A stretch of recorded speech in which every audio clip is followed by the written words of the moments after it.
Gelombang tinggi disertai angin kencang menjadi penyebab perahu Rocky Junior terbalik di perairan Pantai Kramas, Kecamatan Blabatu Gianyar, Minggu 9 Juli. Hal itu disampaikan Kapten Perahu Agustiawan 25 tahun yang ditemui di Pantai Kramas setelah ia berhasil dievakuasi oleh Balawista Gianyar. Kala itu ia hendak mengangkut kebutuhan villa dari Sanur ke Nusa Lembongan.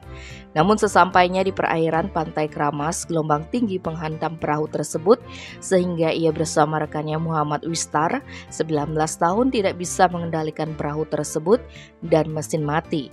Selain itu arus laut sangat kuat dan angin juga kencang. Akhirnya perahu terbalik dan semua barang hanyut. Beruntung peristiwa itu disaksikan oleh sejumlah wisatawan yang sedang surfing di sekitar lokasi yang kemudian berusaha menolong. Namun arus yang cukup kuat membuat kedua penumpang kapal ini terombang-ambing selama setengah jam. Keduanya lantas diselamatkan oleh Balawista Gianyar, sedangkan barang-barang yang diangkut sebagian besar hanyut terbawa arus. Keduanya pun kemudian dilarikan ke RS Kasih Ibu Sabu untuk memastikan kesehatannya. Tim Bali Express melaporkan.